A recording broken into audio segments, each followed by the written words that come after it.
I live in my van and I'm over 60 years old. That's how it is out here sometimes in America these days. They don't account for people that have worked their whole life, and the rent is so high that I can't afford to rent a place. Estimates say that 12 to 15% of the Los Angeles homeless population is living in RVs, vans, or trucks, which means that number can be well over 10,000 people throughout the county. We became unhoused because of the housing crisis and inflation and rentals skyrocketing. And we had no other choice but to live in our vehicle like many people. Had an apartment for about 6 months and didn't work out so well. And I couldn't find an apartment in the time that I had before I was to move out. So I did the next best thing. I looked for an RV on Craigslist. I had to have a roof for my kids. Welcome to Real Talk, a channel dedicated to capturing the raw, unfiltered perspectives from everyday people. No commentary, no interruptions, just real people sharing their frustrations and opinion about the economy. My goal is simple: provide a space where you can hear authentic rants, opinions, and stories from all walks of life. So make sure to like and subscribe and enjoy the rest of the video. You're living in a camper in a church parking lot. I am. Tell me about that. Well, I had an apartment for about 6 months and didn't work out so well. So it was a mutual termination, and I couldn't find an apartment in the time that I had before I was to move out. So I did the next best thing. I looked for an RV on Craigslist. I had to have a roof for my kids for a little bit longer. Last time I was homeless, I had the van. It was okay, but for 4 people it was a little tight. So I figured, I'd have electricity, I'd have all that. I grew up in a mobile home, so an RV wasn't going to be so hard. So I thought, when they're bigger, it's harder because it's tighter. But we're doing it. We took off for the mountains for a while and tried that, and didn't work out so well. What's your future like? What are you doing to get out of this?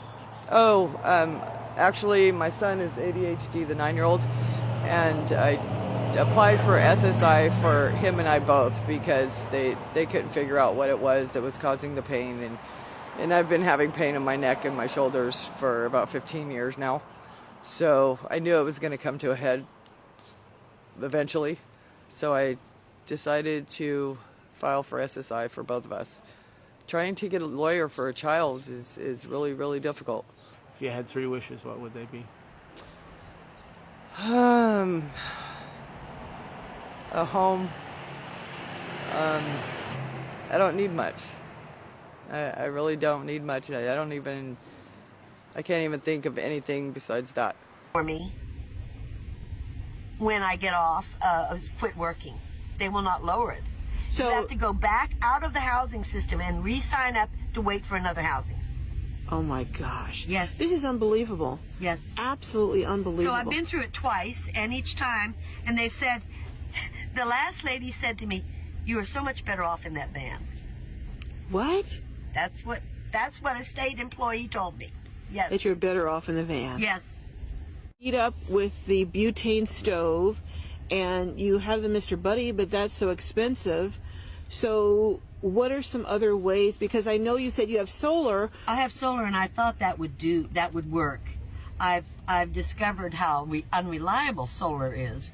If you have rain or fog, everything costs money. I mean, I have 500 watts of solar. Well, if I want to charge it by the battery, or through the car, what other people do, there's more money. Mm-hmm. If I want, because you're using gas, and you're using gas, and then if I want to heat, and I want to buy a bigger propane so that it's cheaper, there's more money. Mm-hmm. Where are you going to put propane? Got to put it outside. There's more money. I mean, it just goes on and on and on. Okay. You have to be a real minimalist to live in this. And right. How do you do it when it's 140 inside the van on one day. Yeah, I met with you during the summer, and oh my gosh. 140. And when I came out here, it was 128, and I showed the temperature. Right. And that was at 1 o'clock, and we hadn't reached the peak yet. Right, because by 3 o'clock it was around 140 inside the van. Right. And you didn't have air conditioning. No. You know, so you really have to, I mean, this kind of lifestyle, you're in the elements. You're actually in the elements, whether you realize it or not. How do you deal with each one of those, and what's the cost of it? And I've been doing it a year and a half, and I'm still trying to figure it out. Those of you who would like to follow more about Lindy's journey and her experience in her van, you have a YouTube channel, right? Right. And the name of it is what? Lava.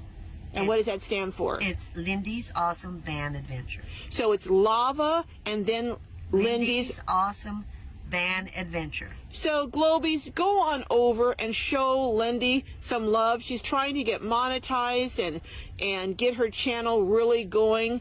And she's going to be sharing more and more about what it's like to live in a van below the poverty line while you're working as a senior. And we're going to be doing a tour shortly, probably in a couple of weeks. So go over, meanwhile, support Lindy. And thank you so much, Lindy, for sharing some very personal things. Thanks, Carol. All right. I live in my van, and I'm over 60 years old. That's how it is out here sometimes in America these days. They don't account for people that have worked their whole life, and the rent is so high that I can't afford to rent a place. So here I am, living in my van. This morning I'm just chilling. The thermometer is off. It's not that hot in here. Trust me, I have 2 fans on. But anyway, I have to get ready to go. So I'm going to clean up my mess and get my laundry together so I can go wash. And then I will go and find somewhere else to park, find something to eat, and maybe run some errands today. I keep my clothes back here, but I need to find a compression bag if anyone knows of one that's a reasonable price. And I need to wash my pillowcases today. Now I'm ready to go. But first, I have to clean up all this mess, because if you leave it like this, everything will fall all over the place and it won't be pretty. Trust me on that. So let me just clean up this mess and then I can roll out. There we go. Everything's clean, everything's neat, and I don't have to worry about everything falling all over the place. Follow for more. Alrighty guys, welcome into my little tiny home on wheels. Starting with the bed, it's a 2-inch memory foam mattress topper with, I do have some carpeting underneath and a yoga mat. I have 2 pillows over there. My cooler's right here to the side. I have an extra thermal bag for my Uber Eats deliveries back here. I keep my ring light here for when I do TikTok lives. I have a little battery powered lantern from the $1.25 tree. You can see over here I have another one of my fans. They are rechargeable. They last about 3 or 4 hours on a charge, and I do have 2 of them. Coming around here to the side, this is where I keep most of my belongings are underneath this blanket. My clothing, knickknacks, necessities, things like that. That's where I keep everything. There's my daily journal. I always like to have a quote every day. This is today's quote. There's my little buddy on the road, Stitch. And then over here in the front, I keep another delivery bag for my Uber Eats deliveries. I have a dry cooler there for my dry goods, non-perishable things like that. Up here, I have a cup holder for customers' drinks for my deliveries. I have my books. I have a trash can. I keep like my wipes. I have some Miss Meyer's room spray, which is amazing. And yeah, that is pretty much it for the tour. If you'd like a more depth tour, please visit my channel and watch my videos. I'd really appreciate it. And thanks for watching. I hope you have a great day. And your diesel heater? Yeah. Fuel? He exists right there. Yeah. Close. And like I said, the solar is going up today. And here's your best friends over here. Clyde and Bodie, my babies. Yeah, I know. Clyde is the gentleman, the older gentleman. Bodie is the shepherd, and the cat. Oh, you've got a cat in Got there. a cat in here. Cat box is under here. Oh, so you took out the front seat. Yeah. Good idea.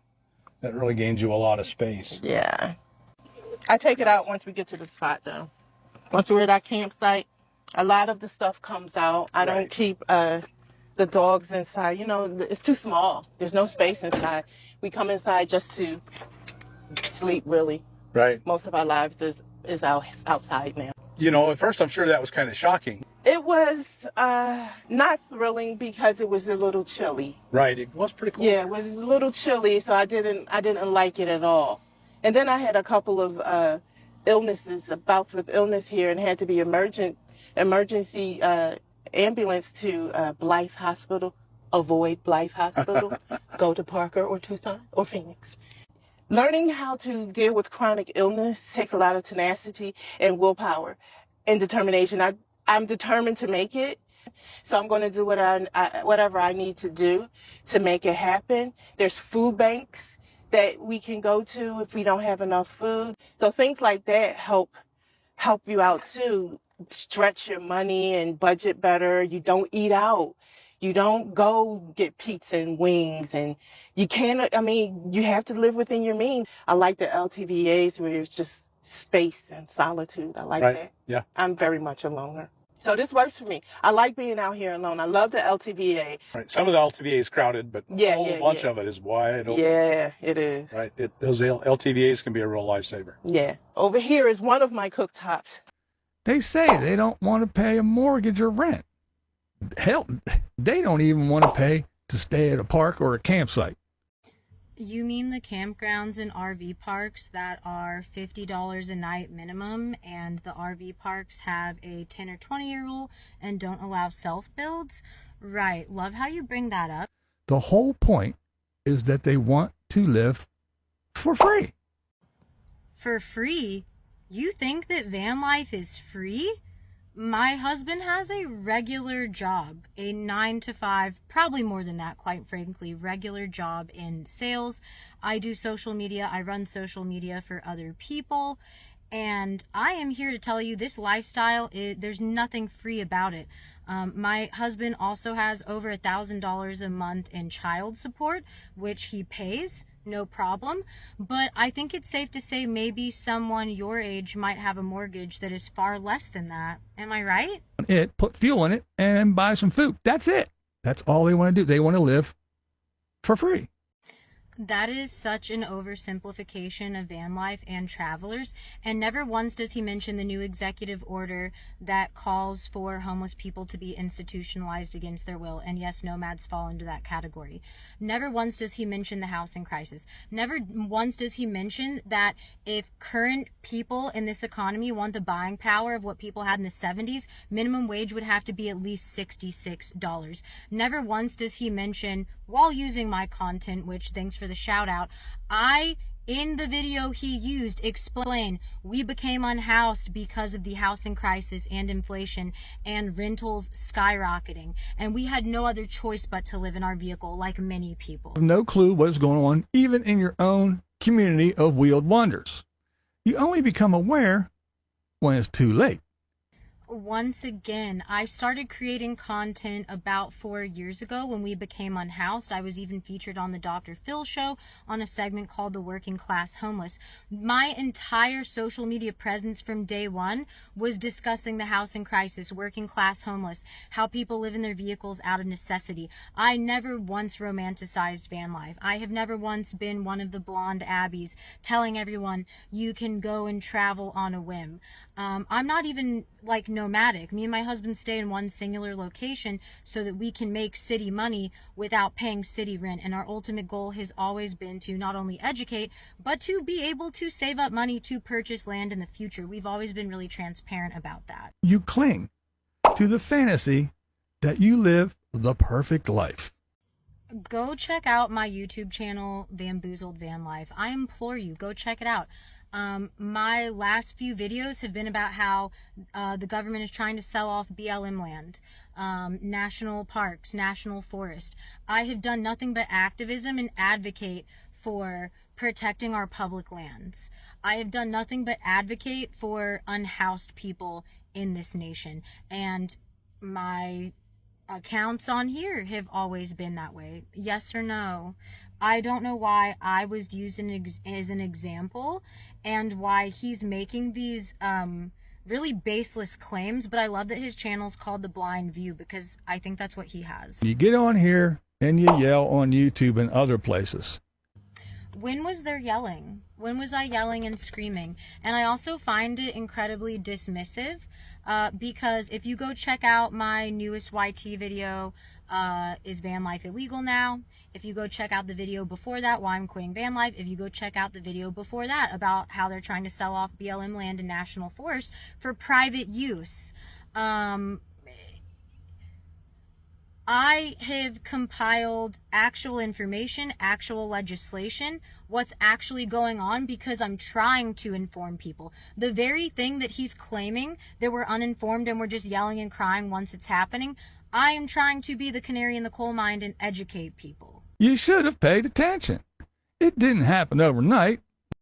Just like you should have paid attention to the actual video where you used a clip from it of me, which, by the way, once again, thanks for the shout out. Any publicity is good publicity, but I have been paying attention, and my content is to educate people about what's at stake, about what's happening. Not once in this man's video does he address the new executive order and the fact that there is wording in there that involves institutionalizing people against their will.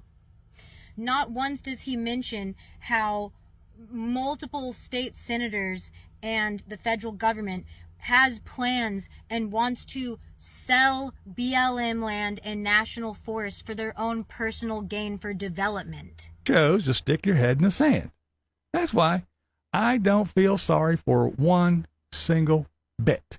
Not to be petty, but it is kind of funny that he has like 13,000 something subs and Bunny has over 25,000, and he has like this whole little studio, like podcasting studio thing, and Bunny's doing this out of her van with very little resources, and she has already far surpassed him on Social Blade and just like analytics wise. So I guess it's really funny that you have to use us disgusting van lifers to have any type of content or relevance. Have a great day and don't get bamboozled. Check out my YT channel, Bamboozled Van Life.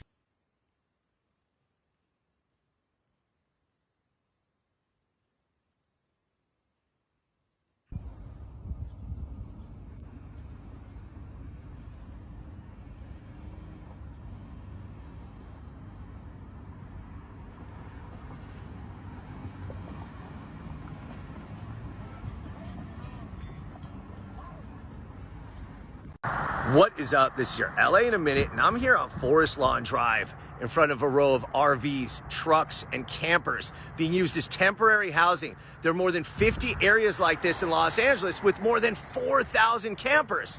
So the city is aware of these so-called van lords that are enabling these programs to exist. So I wanted to look into how this happened and what the city's doing about it. Let's get into it. Estimates say that 12 to 15% of the Los Angeles homeless population is living in RVs, vans, or trucks, which means that number can be well over 10,000 people throughout the county. The majority of the people living in these vehicles rent them from people known as van lords, and they pay anywhere from $300 to $800 a month for housing. Van lords are becoming more commonplace as housing affordability continues to be an issue in Los Angeles, and some industrious folks have taken to buying broken down RVs and driving them or towing them to hard to enforce areas and finding tenants on Craigslist, Airbnb, or through word of mouth. Even though the leases are not enforceable legally, the RVs are said to provide a significant amount of profit, which in turn is facilitating more van lords. Accordingly, these van encampments have been cropping up all over Los Angeles, from Sylmar to Glendale to Watts. So how is this legal? In short, it's not, but it's very difficult to enforce. In Los Angeles, sleeping in vehicles is legally allowed on certain streets, even though other streets have parking restrictions. The challenge for city officials is enforcing the regulations that do exist, as towing these RVs demands large trucks and additional resources due to the escalating nature of the issue. Even though residents of these vans, trucks, and RVs say what they're doing is not a crime, residents argue that the RV dwellers are bringing a wave of crime to their neighborhoods, as well as a massive public health issue, as many RV dwellers are living in unsanitary conditions and dump sewage onto the streets. The Los Angeles City Council recently acknowledged this as an issue, and they unanimously approved a motion prohibiting the sale or rental of RVs for housing purposes. There have also been similar amendments to assist RV renters in finding stable housing and regulating RVs near sensitive areas such as schools, daycare centers, parks, and homes.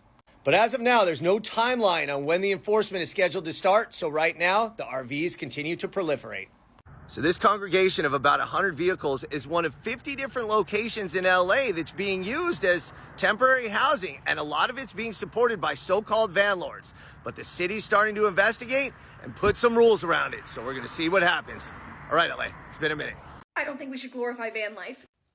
Hear me out. And first off, I'm going to preface this by saying that if you want to live in a van or an RV, that is so great, you do you. But what I have noticed, in the past probably like 10-ish years, there's been this giant push for everybody, but specifically targeted to younger people, to instead attempt to buy a home, to just buy an RV instead. Well, what's the problem with that, you might be asking? It's not a problem in and of itself. It's kind of what it signifies. We all know the housing market is fucked, right? It's getting harder and harder for people to own their own homes. And we know rent is astronomical. But if all of these people suddenly just go and get RVs, and they put on this persona that they're so happy, this is so much better, we don't need conventional housing, what incentive then does the government have to fix the housing market? Because now the narrative is not that the housing market is messed up, but the younger people just don't want conventional housing, and that's okay. And stable housing is a center block of society. You know, maybe I grew up in poverty, but y'all cannot convince me van life is that fun. I know somebody. As someone who grew up in poverty, in all the types of apartments, hotels, tents. One time, a house I lived in, the upstairs bathroom fell through the ceiling, and we had to keep living there for another 6 months. We could only use half of the house, you know. And then in adulthood, I got a really nice apartment, moved in with my boyfriend. I was a housewife, basically, and well, I worked, but I did all the cooking, cleaning, caring for the home, all of that stuff until we broke up. And then I've lived with friends. I've lived in pantries. There was a small pantry at my sister's house I lived in. I've lived in garages. I lived in more tents. I lived literally on the streets as a hobo, hitchhiking and riding trains around because there was no other thing for me to do in life. I didn't have a home anyway, so may as well just look at something pretty while I died on the streets, I figured. Lived in a trailer that didn't have running water or electricity. I used electricity from an extension cord. I've lived out of vehicles. I'm currently living in a pretty nice house. Have to leave though, so I can go live in another garage. Van life is bullshit. It's better than not having any walls at all. And that's the extent of it. If you have a really fancy secondary, accessory battery for it, so you have power set up. I personally, in my Yukon, I have an extra car battery with an AC-DC converter, so I have power. It's still not great. It could run a laptop. I can charge my phone. Still gotta shit outside, and even if you have a tank set up, like a black water tank, you have to pump that. You're gonna have fun spilling your own shit everywhere. Don't have power. Your entire life is fucked if you get a flat tire or your engine breaks. You have to pay for and find places to park where it's legal for you to stay overnight. Depending on your cooking setup, food is expensive if you have to buy pre-made food or you can only store a small amount. Fuel, all the time. You're fucked if you run out of fuel. You have to get money for fuel out at all times. Are you panhandling? You flying a sign? How are you getting that money? No. Van life is... No. I wouldn't mind it right now. How many people are living in Nova Scotia like I am and are struggling with the housing crisis right now? I am almost 29 years old, and I have lived on my own for close to 10 years. And most recently, I lost my home of 8 years. In September, we were served with a notice to quit. We were informed that our home, which was 4 apartments, was sold, and the new owners were moving into our apartment, which meant we had 60 days to pack up our life and move out. To say this has been an emotional roller coaster doesn't even touch the surface of what I have gone through mentally. I lived there for 8 years on my own. 3 of those, my fiance lived with me, and our 2 dogs. So to continue my story, me being the person who always has all the false hope and is positive about everything, was very hopeful that we were going to get to keep our apartment, and did not jump into action to try and find somewhere else to live as soon as we were notified that the building was going up for sale. So fast forward to about a month ago, we purchased a camper trailer. We packed up our belongings, put a bunch in storage, winterized this camper, put it on our family's property, and I guess we were breaking some rules, and we were advised by the municipality that if we don't remove our camper trailer by the end of January, they are going to fine us $25,000. So the emotional roller coaster begins again. Me trying to be very proactive and negotiate and, bring awareness to this housing crisis. I reached out to a local MLA thinking, maybe they'll hear me out. Maybe they will try to help me come to some sort of agreement with the municipality and say, there is no housing, and these people are trying to save up enough money to purchase a home versus pay $2,500 to $2,700 a month for an apartment that is probably the slums and is a 1-bedroom and likely is not pet friendly. The MLA basically shrugged me off and said, well, those are the rules, and was not willing to hear me out, and said, call 211 on Monday and see if they can get you into a shelter.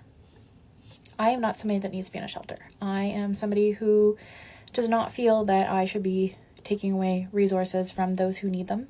I am employed. My fiance is employed. We are just in a very difficult situation, as the rest of the province is, struggling to find housing, and I think the last thing that they should be trying to do is push me into a shelter when I have adequate shelter. They just don't like the fact that I am breaking a zoning rule. The short of it is, I get it. It's a zoning issue. We were moving our camper, and we are going to camp out in my mom's craft room. I am going to set up a bed in there, and I'm going to sleep next to her dryer. But I am grateful that I have a roof over my head, because unfortunately a lot of people are not so lucky. I'm angry, I'm upset, but I am more frustrated with the lack of sympathy and support that this government is giving us, and something needs to be done. I never thought that I would end up in this position, and I sympathize with anybody that is going through this. I don't even know what to do at this point. Again, I'm grateful that I have a roof over my head, because again, a lot of people don't have that, but something's got to give, because this is just outrageous. I am at a loss. I have never been able to not find some sort of resolution to a problem. I am a person who will research and investigate and try to come to some sort of solution.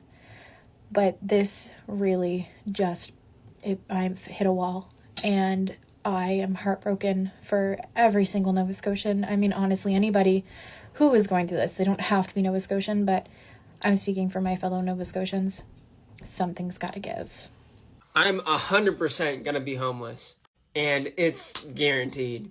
So in my state, Utah, the average rent is about $2,000. Pretty reasonable, right? But then I realized, holy crap, this van costs 15 grand. Would I be considered homeless? Yes. But will I at least own it? Yes. And that's the most important thing. Owning something instead of just giving all my money away to a place that's literally garbage. Would you live the van life?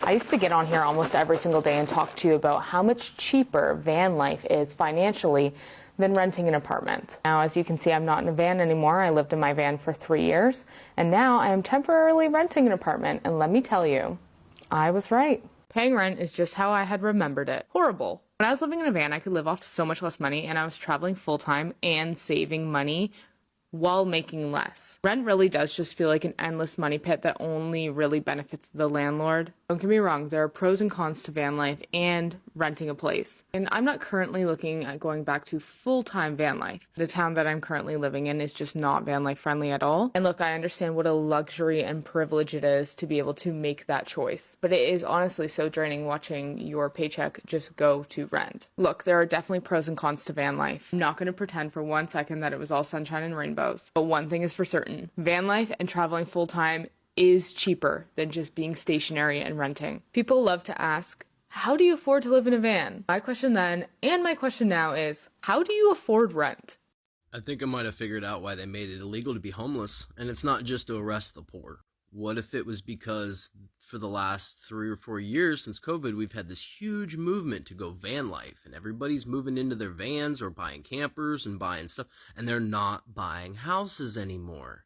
So now the banks aren't making as much money off the houses. Also, we have hyperinflation and ridiculous mortgage rates and all of that crap, but they're trying to make it illegal for you to be able to be homeless or essentially van life or live in your car or anything. They're trying to force people back into buying homes. I don't know. Let me know what you think.